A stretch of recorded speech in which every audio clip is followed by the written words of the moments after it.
Olá, como podem ver, sou o Paleotuga e tive a honra de ver o Jurassic World Dominion, ou como nós chamamos aqui em Portugal, Mundo Jurássico Domínio. O filme foi realizado por Colin Trevorrow e tem como a participação os atores desta trilogia, nomeadamente o Chris Pratt e a Bryce Dallas Howard, assim como o elenco dos filmes originais, nomeadamente o Jeff Goldblum, a Laura Dern e, claro, o Samuel como o Dr. Alan Grant. O que posso-vos dizer é assim, a minha modesta opinião, este é talvez o segundo, terceiro melhor filme de toda a saga, de acordo com o que eu penso. Ainda estou ali um bocado indeciso se fica abaixo ou acima do primeiro Mundo Jurássico lançado lá em 2015. Mas de resto, o que é que eu posso dizer? Digo já, tem boa ação. A Maisie, desta vez, foi uma personagem que eu me interessei bastante, porque senti que ela foi forçada no último filme no que toca a entrar e em termos de enredo do personagem e isso tudo, se bem que aqui agora funciona muito melhor que Fallen Kingdom. Bolas, a sério, eu odeio Fallen Kingdom. Vocês não têm noção como aquilo destruiu o lore para mim. É um filme que me desapontou muito, basicamente. Tem cenas que, honestamente, deram alguns arrepios e até fizeram mesmo sentir aquela tensão, mas de facto isso se calhar foi por ter visto numa sala em IMAX no Mar Shopping. Ensinar uma coisa, eles finalmente meteram penas nos dinossauros, o que é muito bom saber, porque durante anos e anos eles andavam sempre a pedir metam penas, metam penas, metam penas, ou melhorem a anatomia dos animais, e em alguns casos o rigor científico é quase muito bom. Mas noutros, pronto, é clássico já desta saga, eles não vão querer melhorar nada disso. Mas claro que o filme não é perfeito, nenhum filme é perfeito. Na minha opinião, por exemplo, o Avengers Endgame é talvez o meu filme preferido de toda a história, mas continua a ter alguns erros. E este também.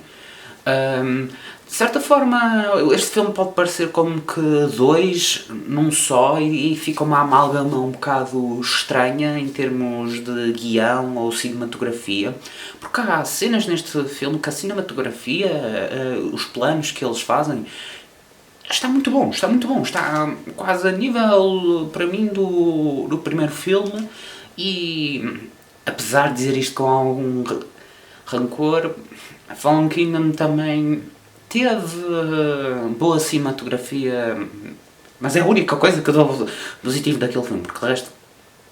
Ai, aquilo enerva-me esse filme. Mas, que mais? Sim, em princípio, não há dúvida que o primeiro Jurassic Park de 1993 é um dos melhores filmes da história e de certeza que está no topo no que toca a este franchise. Mas este está muito próximo, muito próximo. E assim, na minha opinião, vocês deviam ver. Não liguem ao que os críticos andem por aí a dizer, porque também houve aí filmes que, honestamente, não foram lá muito bem recebidos pelo público, mas que os críticos adoraram. Pelo que, vão ver o filme.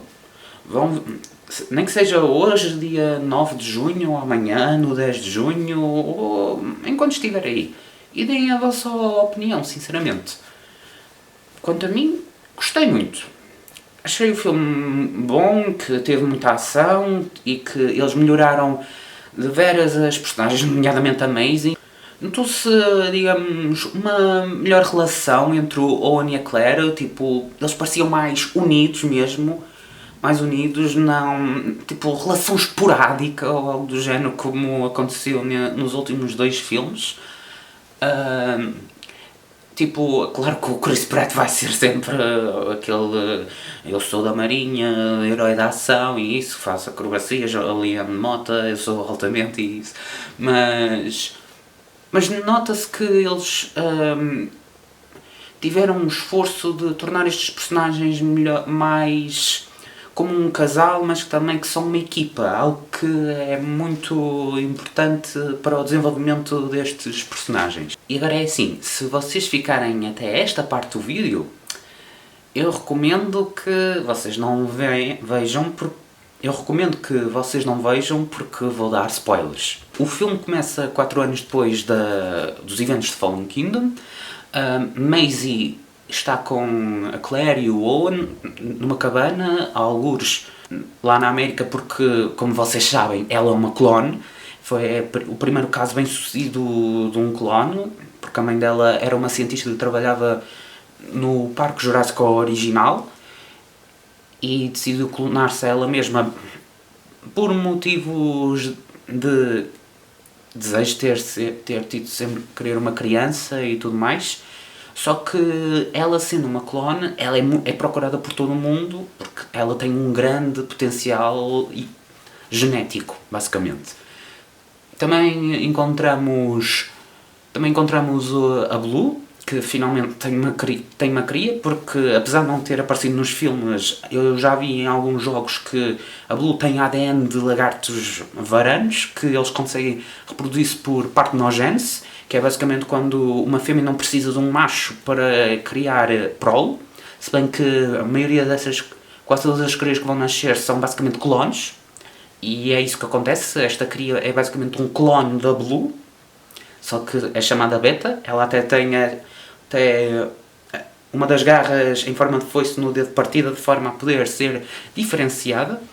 E um detalhe que até achei engraçado foi o facto de que eles, de certa forma, corrigiram a posição dos braços, porque vocês reparam que normalmente em muitos filmes da saga Parque Jurássico eles têm sempre os braços assim virados para baixo, enquanto que na verdade os dinossauros teriam os braços mais assim, como se estivessem a bater palmas e mais ou menos nesta posição, como se fosse a asa de uma ave, basicamente.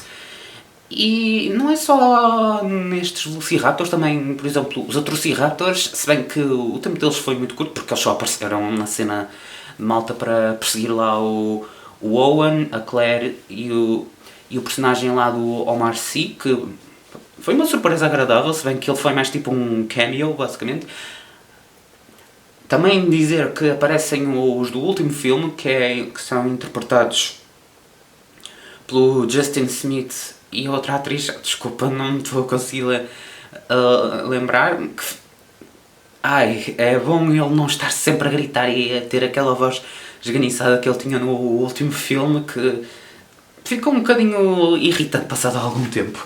Entretanto começam a aparecer uns gafanhotos gigantes, e tipo, não são tipo para aí deste tamanho, que acho um bocadinho ok, e que estão basicamente a devorar todas as colheitas, exceto de uma, que é a Biocene, o que não me admira. Depois aparece lá um ator que supostamente foi do primeiro filme, quando ele e o Dennis Nedry estão numa ilha ali a discutir os planos para roubar os embriões do primeiro filme. Se bem que eu não me estou a lembrar bem do nome do ator ou algo do género, mas sim, eu já vi. Este vai ser o mau, e não me importa. Porque basicamente é isto, este filme foi bom, foi para entreter. Entretanto, devido a este acontecimento aparece a Ellie Sattler, que ela está a investigar o impacto que estes gafanhotos têm por todo o continente e na cadeia alimentar. E claro que, como ela precisa de ajuda e testemunha, ela vai ter, se não, com quem mais? Com o Alan Grant, que é mesmo bom ver o Sam Neill de volta, o personagem dele era basicamente uma das minhas inspirações, porque eu queria ser paleontólogo, só que infelizmente a vida teve outros planos, mas estou aqui a falar, portanto. Vamos cá ver, que mais? Também foi bom ver lá o Jeff Goldblum. Jeff Goldblum, perfeito. É o Jeff Goldblum, que mais posso dizer. Ele, como Ian Malcolm, é basicamente icónico. E no que toca também a outro... basicamente, no que toca aos animais em si. Mosasauro. São duas cenas que o bicho está. Ele só está na primeira, que aparece em todo o filme, e mesmo no fim, quando ele está a nadar com um grupo de baleias de bossa. Adiante. Mas um detalhe também gostei muito. Apesar de ter aparecido por muito pouco tempo, o Quetzalcoatlus, na minha opinião, está Em rigor científico, muito bom, muito bom. Ele tem picnofibras, ele tem uma crista acentuada, claro que não é tão acentuada como o do modelo do Prehistoric Planet, mas tem o corpo aberto por picnofibras, que é basicamente parecido com penas, só que na versão dos pterossauros. O Pterizinosauro. O Pterizinosauro foi para mim o melhor de todo o filme, porque finalmente temos um herbívoro perigoso e do qual ele contribuiu para a última batalha, do qual também digo. Essa parte foi um pouco overkill na maneira como eles aniquilaram um giganotossauro, que na minha opinião aquilo não é um giganotossauro, é basicamente como se fosse um Godzilla ou um Concavanator, basicamente, porque aquelas placas ósseas e escamosas que ele tem ao longo do dorso, que parece mais um crocodilo, ele tem ali a meio do dorso uma parte que faz mais assim, que até semelha um pouco a um espinossauro, um Concavanator, que, engraçado, eles são ambos carcaradontossauros. Mas sim, basicamente o Giganotossauro neste filme é o vilão, se bem que talvez pudesse ter tido mais algum papel, se bem que eu ouvi em algumas entrevistas ele era suposto ser o Joker deste filme, que ele quer ver só o mundo arder, mas ele não fez o mundo arder, quem supostamente fez foram os gafanhotos. Pois é, essa cena também foi um bocadinho ridícula na minha opinião, mas também adorei, que basicamente eles para queimar as provas, porque o Dr. Grant e a Ellie Sattler e a Maisie eles conseguiram fugir, e então o dono da Biosyn, que é basicamente o que criou este santuário, ele está literalmente a queimar as provas, eles queimam os gafanhotos gigantes e eles andam ali pelo vale assim em chame até fazer aqueles padrões que nós vemos às vezes com aves, e, por exemplo em estorninhos e outras espécies, e eles literalmente estão a pegar fogo a todo o vale. Que, ok, foi um bocado ridículo porque honestamente se é um inseto ele já não devia ter ardido há muito. O T-Rex só aparece por pouco, porque o T-Rex é mais como que fanservice nesta trilogia, obviamente, se bem que no primeiro funcionou, no primeiro Jurassic World funcionou muito bem. Foi uma surpresa agradável, ainda por cima saber que é o T-Rex do filme de 93, que até tem ali as cicatrizes provocadas pelos Velociraptors desse primeiro filme. Foi bom. No segundo filme, achei que ela foi muito forçada. Basicamente é ela que come o vilão no fim, depois ela faz ali a pose icónica e isso tudo, mas... isso já é exagerar. Mas neste filme achei que foi engraçado. Há ali uma parte em que está uma cascata com o símbolo assim numa roda e ela passa e faz a silhueta do logótipo. Isso até achei engraçado. Um pouco cheesy, mas engraçado. Então, a decorrer a cena final, gosto do detalhe que a cinematografia repete mais ou menos aquilo que acontece no prólogo, que até já fiz ali há alguns meses atrás, quando foi lançado no ano passado, em que até mostra o suposto... o suposto espécime original de Tiranossauro, que até tem assim penas espalhadas pelo corpo, e que é morta pelo Gigantossauro nesse período, se bem que isso é ridículo, porque o Gigantossauro e o T-Rex não conviveram juntos. Repito já, eles não conviveram juntos. O Gigantossauro viveu na América do Sul 30 milhões de anos antes do T-Rex aparecer, e ele vivia na América do Norte. Completamente diferente, portanto nunca iam conviver. E claro, há o detalhe que eles dizem sempre no filme: ele é o maior carnívoro terrestre, o maior predador terrestre de sempre. Isso não é bem verdade, porque sabemos que o espinossauro do Egito é o maior predador terrestre que alguma vez existiu, que as estimativas apontam para 15 e até já ouvi umas de 18 metros de comprimento, se bem que isso já é exagerado. 14, 15 metros já é muito bom, se bem que um giganotossauro era também um bicho enorme. Estimativas para aí de quase 4 metros de altura, 12, 13 metros de comprimento, era basicamente quase do mesmo tamanho que um T-Rex, se bem que ele era mais elegante e não tinha a força esmagadora que os tiranossauros têm. Só a dentada de um tiranossauro, por exemplo, podia ter 8 toneladas para aí, era capaz de aniquilar qualquer osso ou carapaça, enquanto que um giganotossauro era mais como que uma faca, basicamente. Os dentes e até a própria estrutura da mandíbula eram mais desenhados para rasgar carne do que propriamente esmagar osso. Porque era basicamente isso que os tiranossauros faziam. Eles literalmente trituravam ossos e crânios e armaduras de alguns dos herbívoros mais coraçados que já existiram na história, como o anquilossauro e o triceratopo. Também aparece Dreadnoughtus. Dreadnoughtus que também aparece no prólogo, se bem que é só por uma ou 3 cenas para aí. Sim, acho que foram 3 cenas, mais ou menos. Falar, que mais posso dizer? O Moros Intrépidos. Moros Intrépidos aparece, nem que seja só por uma ou 2 cenas também, mas ao menos ele está cientificamente correto, se bem que eu não pude ver os pulsos. Os pulsos pareciam-me um pouco... Não, como nos anos 90 representavam não assim, que é um pouco estranho na minha opinião, mas ao menos ele tinha penas. Penas é sempre um ponto a adicionar. Os outros Velociraptors também, eles só faltava ter penas, basicamente, porque de resto, mesmo não tendo o corpo assim coberto por este tipo de revestimento, eles estavam muito bem cientificamente corretos. Eles tinham os pulsos de forma correta, até a forma da pubis faziam ali uma acentuação que nos outros filmes e até mesmo nos Velociraptors desta saga não apresenta.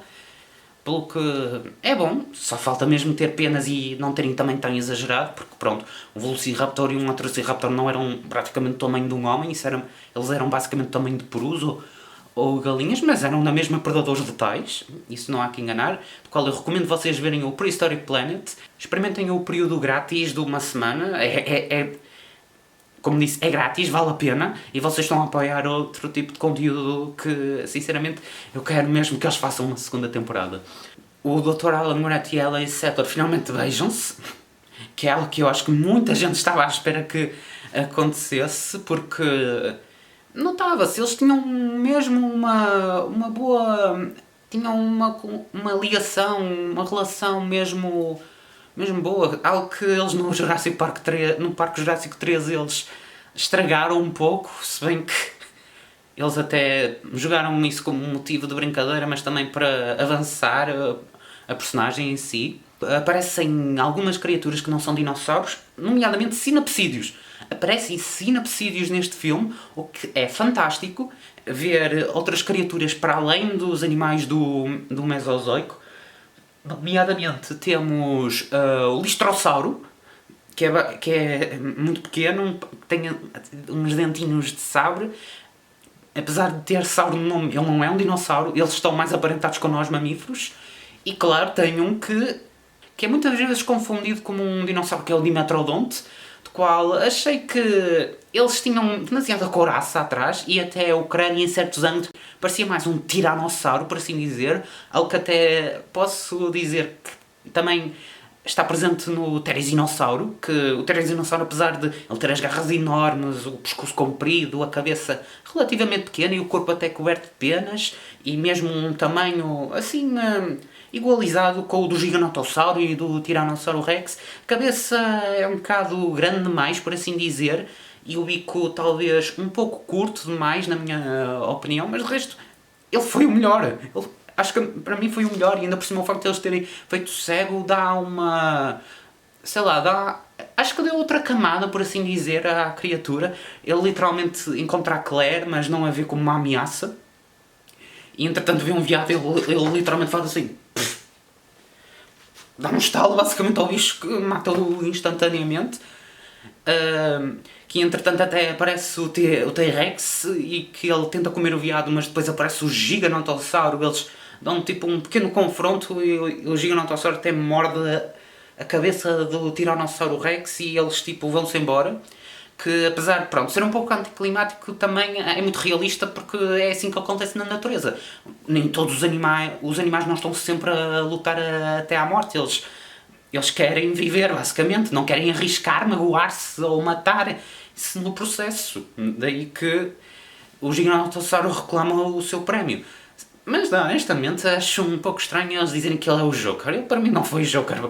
Basicamente foi só um monstro tipo Godzilla, só que em forma de Gigantossauro. É um filme, não é suposto ser cientificamente correto a 100%. Personagens novas que entraram neste filme que até gostei. Não estou a ver quem é a atriz que faz do piloto, mas ela foi muito. Foi uma das melhores personagens deste filme. Aquele assistente também do vilão, acho que é o Ramsey. Sim, acho que é assim. Ramsey, que também. Ele foi muito. Foi um personagem muito prestável, por assim dizer, para o enredo e para o avanço da história. Que mais posso também dizer? No que toca a outros dinossauros, a outras criaturas que aparecem no filme. Os Parasaurolophos aparecem logo no início, com o Chris Pratt a armar-se em cowboy. O modelo não está mal, se bem que eles são basicamente bípedes nesta saga, os Parasaurolophos, se bem que eles deviam até ter uma cabeça maior e até a crista um pouco mais comprida, por assim dizer, que o corpo deles está... o peso está muito concentrado atrás, se bem que eles eram capazes de andar de 4 patas e, tipo, a pata dianteira eles não apresentam o casco que agora nós sabemos que muitos hadrossauros tinham devido a múmias muito conhecidas como o Dakota, que é uma espécie de montossauro que está excepcionalmente preservado, que até tem detalhes das escamas e até mesmo da pata dianteira com esse tipo de casco, um tipo de unha, que provavelmente eles deviam usar para golpear um tiranossauro ou um outro tipo de predador do período. O mosasauro é basicamente um crocodilo misturado com uma baleia, porque em termos... E claro, o tamanho é exagerado para caraças, porque o mosasauro neste filme para aí tem 50 ou 40 metros, se bem que isso nunca aconteceu. Um mosasauro provavelmente teria entre 13 e 15 metros de comprimento, se bem que eu já li alguns estudos a dizer que podiam até crescer 18 metros de comprimento. E claro, ele tem o corpo coberto por escamas semelhantes à de um crocodilo, se bem que isso não era real. Eles tinham escamas muito lisas, muito suaves e provavelmente tinham um padrão semelhante ao de um grande tubarão branco ou de uma orca, porque nós temos provas no registro fóssil que nós encontramos até melanosomas através do microscópio que em algumas espécies de mosasauro que revelam que eles tinham mesmo o dorso mais escuro e a barriga mais clareada, mais esbranquiçada, de forma a poder camuflar-se melhor nos oceanos. Claro que outro destaque também tenho que dizer, a Blue não participou muito, basicamente, ela até teve mais tempo, teve mais personagem no último filme do que este, porque basicamente a missão foi resgatar a Beta e a Maisie. Dizer mesmo, a Maisie ao menos fizeram melhor personagem com ela, deram melhor enredo a ela, que ao menos foi bom, foi bom. O Dr. Henry Wu, também, ele basicamente tem uma arca, tem um caminho de redenção, porque nestes últimos filmes ele criou ajudou a criar o Indominus Rex, o Indoraptor, e agora ele está a tentar, através da Maisie e da Beta, extrair algo do ADN delas que consiga reverter esta situação do enxame de gafanhotos gigantes que anda a consumir todos os produtos, exceto os da Biosyn. Sim, acho que em princípio está tudo. Se eu falhei a algum pormenor, digam aí nos comentários, digam o que é que acharam. Em conclusão digo, este filme para mim é talvez, está no top 3 dos melhores filmes de toda a saga. Claro que o Parque Jurássico de 1993 não há como superar, é simplesmente perfeito. E em segundo lugar provavelmente está o primeiro Mundo Jurássico de 2015 e este pode estar em terceiro, se bem que, como disse no início, pode ou não oscilar um pouco, não sei se vou ver uma segunda vez ou isso, mas de resto sim, muitas das criaturas tiveram maior destaque, se bem que nem todas tiveram, porque é o marketing desta saga, tem que fazer estas criaturas parecer mais monstruosas do que basicamente animais. Se bem que ao menos eles tiveram alguns comportamentos neste filme que fizeram-nos mesmo parecer animais. Pois é, outra criatura que quase me ia esquecendo era o Pyroraptor. O Pyroraptor também só aparece por uma cena que é aquela em que eles estão a caminhar basicamente numa montanha, no lado de uma montanha gelada, e porque um Quetzalcoatlus derruba o avião e o Chris Pratt e a atriz que faz do piloto, eles despenham-se nesse lago congelado, e do meio lá da montanha sai um Pyroraptor que, digo já, em termos de design ele está adequado, está adequado. Ele tem os membros, as mãos corretamente colocadas e tem o corpo revestido com as penas e tudo, até tem a cauda com penas exuberantes, coloridas e tipo uma pequena crista e isso tudo. A cabeça é que está um pouco muito reptiliana, por assim dizer, em termos de rigor científico. E claro, ele faz uma cena que me apanhou de surpresa, em que literalmente o gelo parte-se e ele mergulha.